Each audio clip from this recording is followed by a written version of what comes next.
Hello guys, welcome back to our channel that is Edugenesis Portal. Guys, today I am going to discuss with you one very important chapter of biology that is molecular basis of inheritance.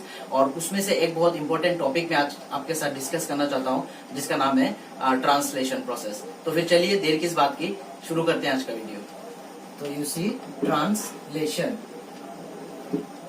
okay, our topic will be translation. You see what is translation? The process of the formation of amino acid from the mRNA is known as the translation process. Okay, so you see the first step, that is the activation of the amino acid. Here the amino acid will combine with ATP, okay, in the presence of tRNA synthetase. This is the enzyme which is known as amino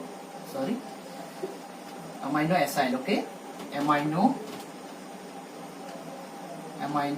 acyl tRNA synthetase. Okay,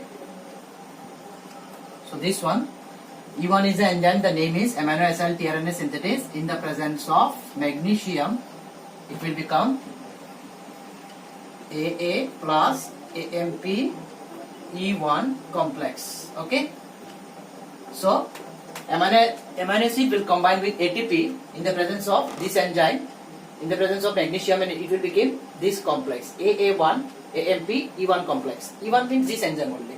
Okay, this is the complex it will form. Okay, plus inorganic phosphate. Okay, number 2 step, it is the charging of tRNA. Charging of tRNA. Okay, so you know in the translation process, tRNA plays a very important role. Again, I am going to tell you what is translation. That is the process through which the sequences of the mRNA will be converted into the sequences of amino acids. Okay, for the formation of protein. It is known as the translation process. Okay, so for that we need messenger RNA, that is the mRNA, and the tRNA will read the sequences of the mRNA and it will form the amino acid. Many amino acid will be formed which will combine to form the translation. That means, again, suppose this is the mRNA. In the mRNA, these are many amino acid. Okay, so I'm sorry, suppose this is the mRNA and these are the sequences. Now the tRNA will come. Now this is the tRNA.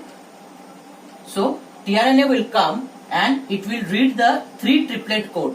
3 sequence को एक साथ पढ़ेगा, 3 sequence जिसका नाम है genetic sequence, I am sorry genetic code, याद है ना, जेनेटिक कोड ट्रिपलेट होता है। तो ये 3 सीक्वेंस को पढ़ के एक एमिनो एसिड बनाएगा।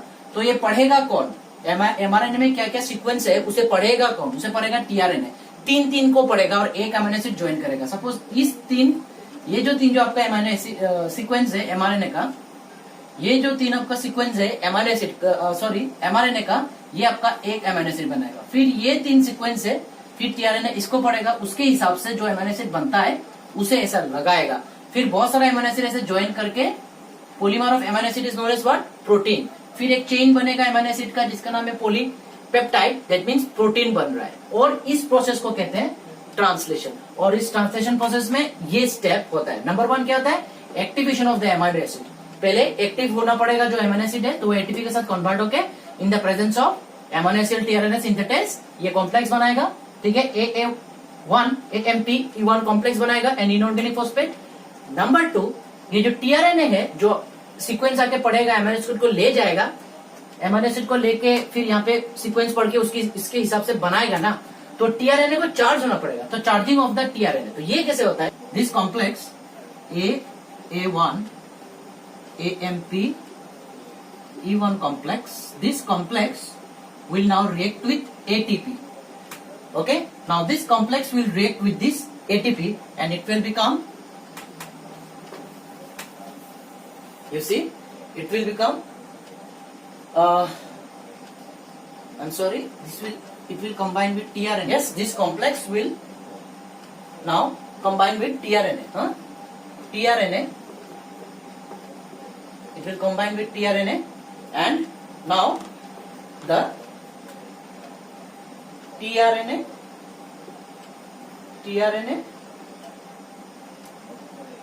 AA1 plus AMP and E1 is released. Now this tRNA is charged. Okay.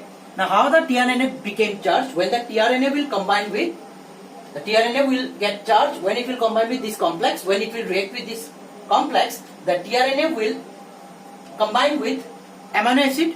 As a result, as amino acid तो पहले से ही चार्ज हो गया था ना, ATP के साथ वो चार्ज हो ही गया था. जब ये कॉम्प्लेक्स आके अभी tRNA के साथ लग गया है, तो अभी tRNA भी चार्ज हो गया है. ये जो एमाइनो एसिड जो था, ये आपका इस कॉम्प्लेक्स से tRNA में जुड़ गया. एज ए रिजल्ट tRNA भी चार्ज हो गया एमाइनो एसिड के साथ. और ये जो आपका कॉम्प्लेक्स, ये जो एंजाइम था वो अभी लिबरेट हो गया, ये लिबरेट हो गया, निकल गया. ठीक है, इस कॉम्प्लेक्स. नेक्स्ट नंबर 3, नेक्स्ट है फॉर्मेशन ऑफ पॉलीपेप्टाइड चेन. अभी पॉलीपेप्टाइड चेन बनेगा. Formation of polypeptide chain. अब देखिए ये पॉलीपेप्टाइड चेन कैसा बनता है. ठीक है, पॉलीपेप्टाइड चेन बनाने के लिए हमें एमिनो एसिड चाहिए, क्योंकि प्रोटीन, हमारा ट्रांसलेशन प्रोसेस क्या है, प्रोटीन बनाना है. उसके लिए बहुत सारा एमिनो एसिड चाहिए. बहुत सारा एमिनो एसिड जब एक दूसरे के साथ जब लग जाएगा तब प्रोटीन बनेगा. तो ये एमिनो एसिड एक साथ लगना, वो कैसे लगेगा, जो एमआरएनए है उसका 3-3 सीक्वेंस पढ़ेगा. ठीक है, एमआरएनए का 3-3 सीक्वेंस पढ़ के एक एक एमिनो एसिड यहाँ पे आएगा. इसके लिए ये 3 सीक्वेंस, इसके लिए ये 3 सीक्वेंस. इस सीक्वेंस के लिए अभी 20 एमिनो एसिड है. 20 एमिनो एसिड, कौन सा सीक्वेंस के लिए कौन सा एमिनो एसिड होगा, वो कौन करेगा, वो आपका टीआरएनए करेगा. टीआरएनए का फुल फॉर्म क्या है, ट्रांसफर आरएनए. तो ट्रांसफर आरएनए आएगा, आके इस 3 सीक्वेंस को पढ़ेगा और उसके मुताबिक यहाँ पे एमिनो एसिड उसके हिसाब से जुड़ देगा. ये सारा प्रोसेस को कहते हैं आपका ट्रांसलेशन. तो देखिए हमारा एमाइनो एसिड को इस ट्रांसलेशन प्रोसेस के लिए टीआरएनए जो ये एमाइनो एसिड को यहाँ पे लाएगा, उसके लिए पहले जो एमाइनो एसिड है उसे चार्ज हो जाना पड़ेगा. तो ये चार्ज इस प्रकार होता है, हमने पढ़ लिया charging of the amino acid. फिर टीआरएनए जो वो एमाइनो एसिड को लाएगा, उसके लिए टीआरएनए को भी चार्ज होना पड़ेगा. तो एमाइनो एसिड जब ये कॉम्प्लेक्स फॉर्म किया, ये जब टीआरएनए के साथ जब लग गया, तब आपका ये टीआरएनए भी चार्ज हो गया. तो चलो एमाइनो एसिड भी मिल गया, ट्रांसफर आरएनए भी तैयार है, तो अभी क्यों ना प्रोटीन बनाया जाए. प्रोटीन बनाने के लिए ये सब एमआरएनए को पढ़ना पड़ेगा और ये एमाइनो एसिड को चुन के लाना पड़ेगा. तो ये है फॉर्मेशन ऑफ पॉलीपेप्टाइड चेन. उसमें से आपका 3 स्टेप होता है. ये आपका इट ऑकर्स इन 3 स्टेप्स. ठीक है, तो number 1, chain initiation. Chain initiation means chain बनाने के लिए जो इनिशिएट करेगा या प्रोसेस, ट्रांसलेशन प्रोसेस जो शुरुआत होगा, ये ट्रांसलेशन प्रोसेस शुरुआत होने के लिए कुछ फैक्टर्स चाहिए. जैसे 3 factors are required in prokaryotes, 3 factors in prokaryotes and 9 factors in eukaryotes. ठीक है, ये इनिशिएशन चेन, जो इनिशिएशन, ये जो पॉलीपेप्टाइड चेन बनने का जो प्रोसेस है, उसके लिए आपका 3 फैक्टर चाहिए. प्रोकैरियोट्स में 3 फैक्टर चाहिए, यूकैरियोट्स में 9 फैक्टर चाहिए. तो इसको आप लोग स्क्रीनशॉट मार लीजिएगा. ठीक है, मैं अब इसको रब करने वाला हूं.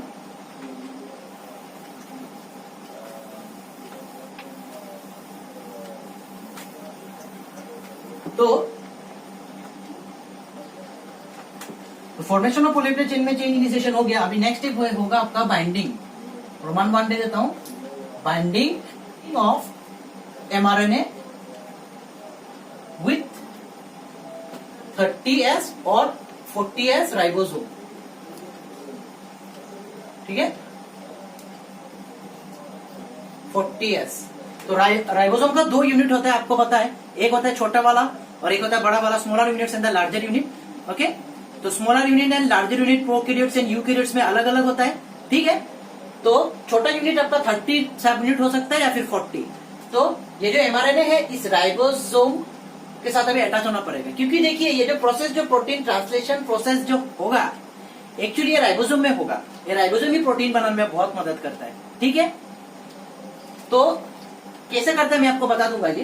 तो पहला ये एमआरएनए, आपको ये जो एमआरएनए था, लेकिन ये जो एमआरएनए था जहाँ पे सीक्वेंस है, ये पहले राइबोसोम के साथ अटैच होना पड़ेगा. राइबोसोम का 2 यूनिट होता है, एक होता है स्मॉलर, एक होता है लार्जर. तो लार्जर स्मॉलर यूनिट में वो पहले बाइंड हो जाएगा. तो mRNA will bind with the 30S और 40S राइबोसोम. ठीक है, नेक्स्ट है आपका रोमान नंबर 2, बाइंडिंग ऑफ, ये जो है बाइंडिंग ऑफ एमआरएनए 30S और 40S राइबोसोम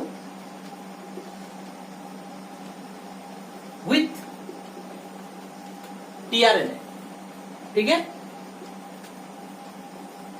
तो अभी जो ये जो आपका 30S ये जो आपका फॉर्मेशन बना था, ये एमआरएनए जो आपका छोटा सब यूनिट में 30 सब यूनिट और 40 सब यूनिट में जो अटैच हो गया था, अभी वही जो कॉम्प्लेक्स है वो अभी टीआरएनए के साथ अटैच हो जाएगा, ठीक है। तो ये था एमआरएनए, अभी एमआरएनए छोटा यूनिट के साथ अटैच हो गया, अभी टीआरएनए अभी आएगा आके यहाँ पे अटैच हो जाएगा, ठीक है। तो बाइंडिंग होता है ये विद टीआरएनए।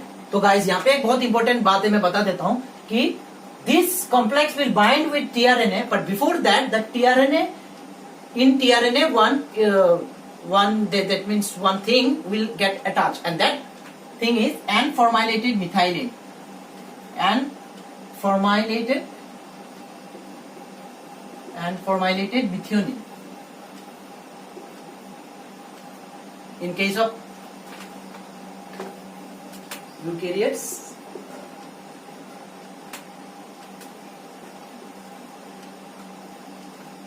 and एन यहाँ पे एक्चुअली होगा नॉन फॉर्माइलेटेड, ये होगा फॉर्माइलेटेड मिथियोनिन,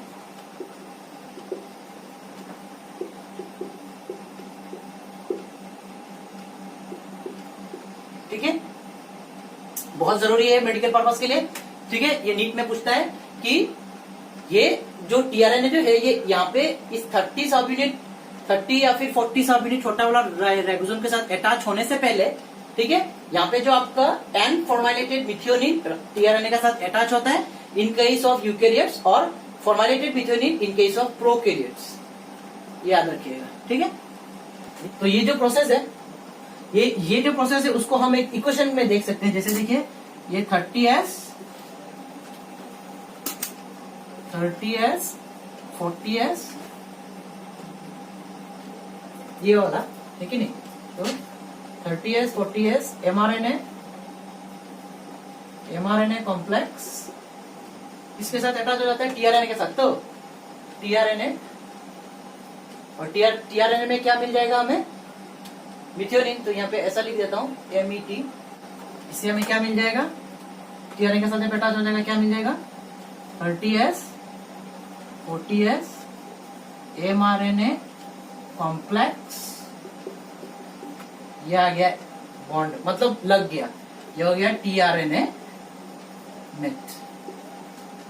समझ में आ रहा है, ये प्लस था ना, अभी तो लग गया तो जुड़ गया तो ये बन गया, हो गया।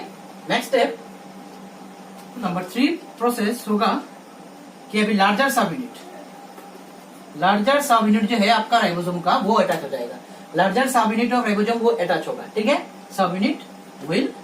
लार्जर सब unit of ribosome will attach, larger सब यूनिट राइबोसोम का क्या क्या है, एक है 70S एक है 80S। अब ये आपका ये mRNA कॉम्प्लेक्स में अटैच हो जाएगा, mRNA कॉम्प्लेक्स tRNA MET, ठीक है। पहले उस mRNA के साथ आपका स्मॉलर सब यूनिट अटैच हुआ है कि नहीं, अभी लार्जर सब यूनिट के साथ, लार्जर सब यूनिट जो राइबोसोम है उसके साथ अभी ये आपका mRNA में जाएगा, फिर mRNA कॉम्प्लेक्स फिर टीआरएनए में कॉम्प्लेक्स हो, ठीक उसी तरह जस्ट लार्जर यूनिट। देखिए राइबोसोम का 2 यूनिट होता है, एक छोटा एक बड़ा। प्रोटीन ये छोटा एक बड़ा ऐसे अलग अलग रहता है, पर जब प्रोटीन जब बनाना है तो ये छोटा और ये बड़ा एक साथ क्या हो जाता है आपका, ऐसा कंबाइन हो जाता है, ठीक है। तो वही दिखा रहा है, देखिए स्मॉल यूनिट आपका कंबाइन हो गया ये mRNA के साथ, ठीक है, टीआरएनए। फिर लार्जर जो यूनिट है आपका 70S और 80S वो कॉम्प्लेक्स अभी टीआरएनए के साथ अटैच हो गया, ठीक है।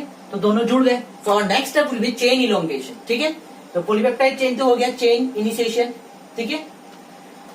अभी तक हमने पढ़ा activation of the amino acid, फिर activation charging of the tRNA, फिर चेन इनिशिएशन। चेन इनिशिएशन में ये 3 स्टेप घुसा, binding of the mRNA with ribosome, small unit of ribosome, then binding of the small unit of ribosome and mRNA complex with tRNA, ठीक है। फिर जो larger सब unit है राइबोसोम का वो ये कॉम्प्लेक्स एमआरएनए के साथ फॉर्म करके वो अभी टीआरएनए का साथ लग जाएगा, ठीक वही। तो ये था चेन इनिशिएशन, ठीक है। अभी आपका असली जो है आपका ट्रांसलेशन प्रोसेस में जो होगा एक एक एमिनो एसिड कैसे आएगा वो आप देख लीजिए। तो नंबर सी, चेन इलोंगेशन को देखने के लिए, समझने के लिए मैं ड्राइंग बनाता हूं। जैसे देख लीजिए ये हो गया आपका छोटा वाला राइबोसोम, ये हो गया बड़ा वाला राइबोसोम। तो देखिए राइबोसोम का जो लार्जर यूनिट है वहां पे आपका दो जगह होता है, ठीक है, दो साइट है। ये जो कॉम्प्लेक्स जो है, ठीक है, ये जो टीआरएनए है, ये जो टीआरएनए है वो आपका एमआरएनए का सीक्वेंस पढ़ के उसके हिसाब से एमिनो एसिड लगाएगा ना, तो ये राइबोसोम में ये सब होता है। तो टीआरएनए आके एमआरएनए यहाँ पे तो अटैच हो गया, दिस इज एमआरएनए। तो देखिए चेन इलोंगेशन में आपका जो राइबोसोम है, ये छोटा सा यूनिट हो गया, ये लार्जर सब यूनिट हो गया, है कि नहीं। तो ये हो गया आपका एमआरएनए, छोटा सब यूनिट में एमआरएनए अटैच था कि नहीं। तो देखिए एमआरएनए अटैच हो गया सब छोटा वाला सब यूनिट में। तो ये एमआरएनए का सीक्वेंस है, सोचिए ये एमआरएनए का सीक्वेंस है। तो यहाँ पे 3, ये एक साइट होगा, और 1 2 3 ये और एक साइट, दो जगह होगा एमआरएनए में जहाँ पे टीआरएनए अटैच कर सकता है। ये हो गया आपका पी साइट, ठीक है, ये हो गया आपका पी साइट, और ये हो गया आपका ए साइट। एक हो गया पी साइट, एक हो गया ए साइट, ठीक है। पी साइट क्यों, इसे कहते हैं पेप्टिडाइल साइट, पेप्टिडाइल साइट। और ये ए साइट क्यों, एमिनो एसाइल साइट, ठीक है।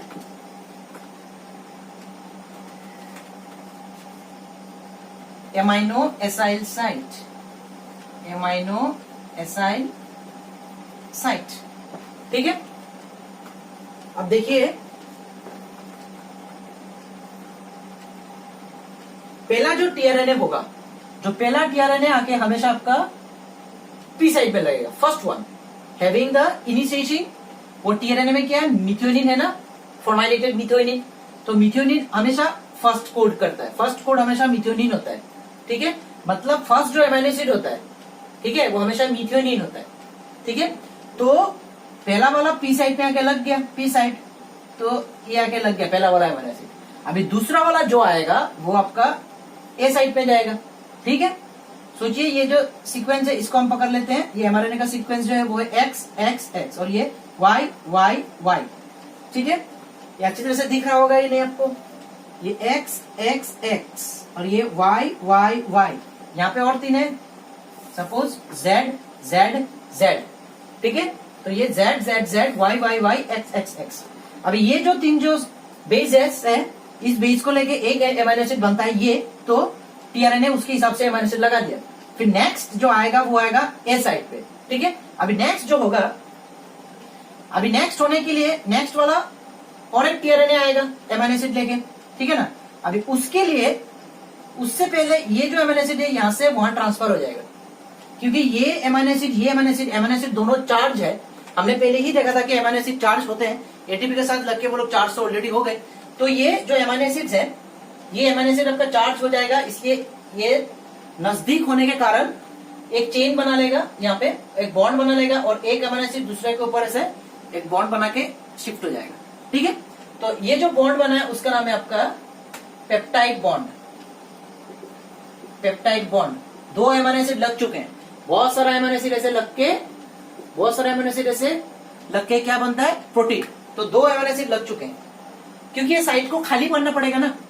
अभी देखिए ये जो पेप्टाइड बॉन्ड जो आपका जो बना है, ये पेप्टाइड बॉन्ड बनने के लिए आपका एक यहाँ पे एनर्जी चाहिए होता है, और ये एनर्जी कहां से आएगा, इसके लिए एक आपका एंजाइम है जिसका नाम है पेप्टिडाइल ट्रांसफरेज, ठीक है,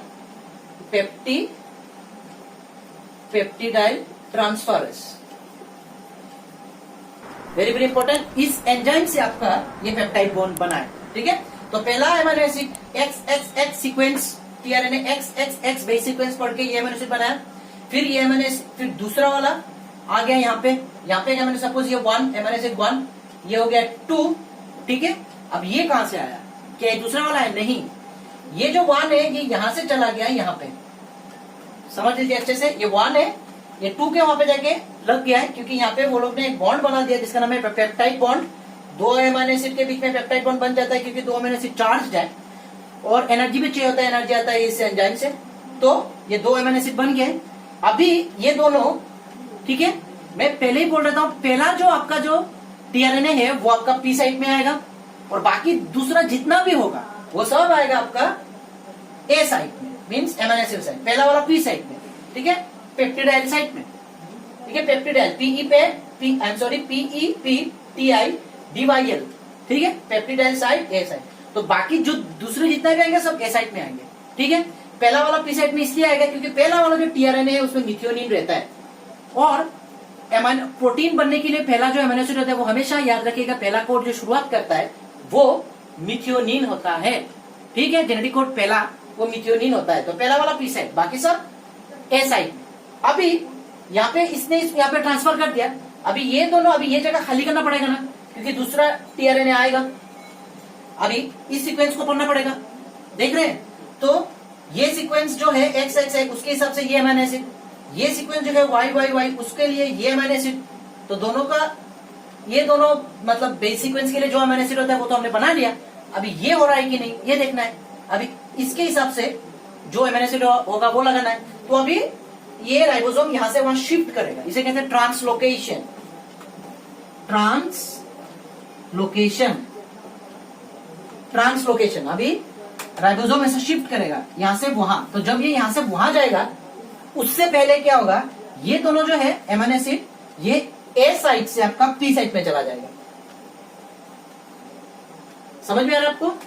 पहले पी साइड में था एक अमीनो एसिड, दूसरा वाला 1 अमीनो एसिड 1, फिर इसके हिसाब से ये 2 अमीनो एसिड, फिर पी और उसको दे दिया, फिर अमीनो बॉन्ड बना दिया, peptide bond, 2 amino acid join हो गया, है कि नहीं? तो ये साइड तो हो गया अभी खाली, क्योंकि ये वाला वहां चला गया, ये हो गया 2 और 1 वाला यहां आ गया। अभी ये शिफ्ट होगा ना, तो शिफ्ट होने से पहले ये दोनों अमीनो एसिड 1 और 2 सुनिएगा, ये यहां से शिफ्ट होके ए साइड से फिर से पी साइड में आ जाएंगे। तो ये और ये, ठीक है, ये हो गया आपका 2, ये हो गया 1 और ये हो गया खाली, क्योंकि नया जितना भी अमीनो एसिड होगा वो ए साइड में आके लगेगा टीआरएनए। अब ये शिफ्ट करेगा, इसके हिसाब से तो अमीनो एसिड बन गया, अभी शिफ्ट करेगा। अब देखिए जब शिफ्ट करेगा तब कैसा बन जाएगा। So you see peptidyl site and this is amino acid site. Okay, तो जब ये शिफ्ट करेगा तो इस तरफ जेड जेड में चला गया, देखिए इसको छोड़ दिया। तो अभी इसमें तो आ गया आपका, ये हो गया पी साइट और ये हो गया ए साइट। ये P site means peptidyl site और ये हो गया A site means amino acid site. ये तो हमने डिस्कस कर लिया है। यहाँ पे 2 आ गया था, आपको याद है ना, 2 and 1। अभी नेक्स्ट जो टीआरएनए होगा इसके हिसाब से अमीनो एसिड बनाएगा यहाँ पे, ठीक है। नेक्स्ट वाला जितना भी सब ए साइड में आता है। फिर वो यहाँ से क्या क्या कर लेगा, फिर ये दोनों फिर कहाँ चला जाएगा, यहाँ पे पहला वाला जो साइकिल है वो चलता रहेगा। ये दोनों फिर से यहाँ चला गया, फिर ये मूव करेगा, सोचिए यहाँ पे है ए, फिर से ट्रांसलोकेशन होगा, दैट मींस राइबोसोम मूव करेगा, उसके हिसाब से फिर ये यहाँ पे आ जाएगा, 3 हो जाएगा। पहला जाएगा ये यहाँ से यहाँ 3, फिर ये 3 यहाँ पे, ये जगह खाली होना पड़ेगा ना, क्योंकि यहाँ पे जब जाएगा मूव करेगा, इसके लिए कहाँ लगेगा, ए साइड, तो ए साइड खाली होना पड़ेगा। तो ये आ जाएगा, पहले यहाँ से जाएगा यहाँ पे, फिर यहाँ से आएगा, फिर यहाँ पे खाली हो जाएगा, फिर ये मूव करेगा, फिर उसके सबसे ऐसा चेन लंबा बनता जाएगा।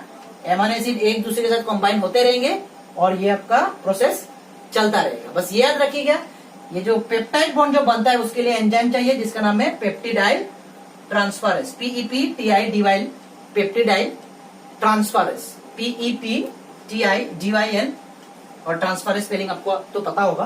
तो ये है, तो इस तरह से आपका चेन बनता रहेगा अमीनो एसिड का, ठीक है। अब चेन बन रहा है, ठीक है, चेन इलोंगेशन वही तो है, तो चेन बन रहा है, चेन लंबा हो रहा है। तो नेक्स्ट स्टेप होगा हमारा चेन टर्मिनेशन। अभी अमीनो एसिड बन गया, एक लंबा सा चेन हो गया, अभी अमीनो एसिड का एक पॉलीपेप्टाइड पूरा एक चेन बन गया अमीनो एसिड का, अभी उसे बंद करना है प्रोसेस। अब वो कैसा होगा, वो है चेन टर्मिनेशन, नेक्स्ट प्रोसेस। इसको आप स्क्रीनशॉट मार के रख दीजिएगा। So guys next step is number C, chain termination. Means पूरा पॉलीपेप्टाइड का चेन बन गया है, अभी उसे निकालना है, खत्म करना है। तो उसके लिए आपका टर्मिनेशन कोडन रहता है। सपोज देखिए, ये अगर आपका अमीनो एसिड है, अमीनो एसिड के लास्ट के तरफ कुछ सीक्वेंस रहते हैं ऐसे 3-3, उसको कहते हैं terminating codon, termination codon. Codon means वही, ये जो 3-3 है उसे जेनेटिक कोड भी कहते हैं। और ये कुछ जेनेटिक कोड, ये जेनेटिक कोड के हिसाब से ये 3-3 जेनेटिक कोड एक अमीनो एसिड को बताता है कौन सा अमीनो एसिड होगा।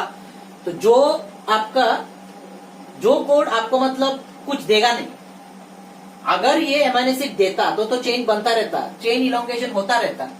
अभी खत्म करना है, हो गया, तो कैसे होता है, उसके लिए कुछ कोडन है जो कुछ देगा ही नहीं, कुछ बनाएगा नहीं, कुछ कोड करेगा नहीं, वो स्टॉप कराएगा इस प्रोसेस को, पूरा ट्रांसलेशन प्रोसेस को, उसे कहते हैं टर्मिनेशन कोडन। एग्जाम्पल देखिए, UGA कुछ कुछ कोडन जैसे देखिए U G A, फिर U A A, जैसे ये 3, फिर इस 3 को मैं कैसे लिखूं यहाँ पे U A G, ठीक है। ये जो 3 कोडन है बहुत इंपॉर्टेंट है। ये तीनों कोडन आपका टर्मिनेशन कोडन कहते हैं या फिर स्टॉप कोडन्स भी कहते हैं, स्टॉप कोडन्स, क्योंकि प्रोसेस को स्टॉप कराता है, स्टॉप कोडन्स, ठीक है। स्टॉप कोडन या टर्मिनेशन कोडन प्रोसेस को स्टॉप कराता है। तो ये कोडन आपका चेन को टर्मिनेशन में मदद करेगा। तो यहाँ पे कुछ नाम आपको याद रखना पड़ेगा, जैसे अंबर या फिर एम्बर, फिर ओपाल, देन ओक्रे। यहाँ पे आपका एम्बर का होगा UAG और ओपाल का होगा UGA। यही 3 कोड ही है, पर नाम कुछ नाम है उन लोगों का। तो नाम ये है, UAA का ओक्रे कहते हैं, UGA को ओपाल और UAG को amber. Okay, very important. Okay, तो ये तीनों कोडन आपका टर्मिनेशन प्रोसेस को कैरी करता है, ठीक है। अभी और एक बात याद रखिए, जो सपोज ये आपका mRNA है, mRNA का कुछ कुछ स्टॉप कोडन है, वो तो कुछ कोड करेगा नहीं, वो तो पता ही है। और कुछ कुछ सीक्वेंस, बेस सीक्वेंस है जो कुछ कोड करेगा, जैसे ये 3 कुछ बनाया, ये 3 कुछ बनाया, ये 3 कुछ क्या बनाएगा, एमिनो एसिड बनाएगा, एमिनो एसिड कोड करेगा।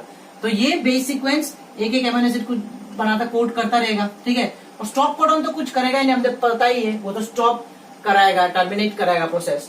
तो उसके अलावा सपोज ये 5 end of the mRNA and this is 3 end of the mRNA। उसके अलावा यहाँ पे कुछ कुछ सीक्वेंस, ये सपोज यहाँ से आपका mRNA शुरुआत होता है, सपोज ये आपका सीक्वेंस है जहां से आपका ये प्रोसेस शुरू होता है।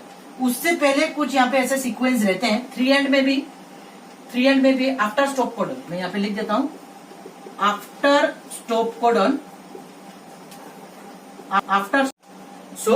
after stop codon and before initiation codon, there are some regions of the base sequences which are known as the untranslated region. Okay, untranslated sequences or regions which will not code for anything, कुछ वो code नहीं करेगा, कोई amino acid नहीं बनाएगा, ठीक है, उसे कहते हैं अनट्रांसलेटेड रीजन।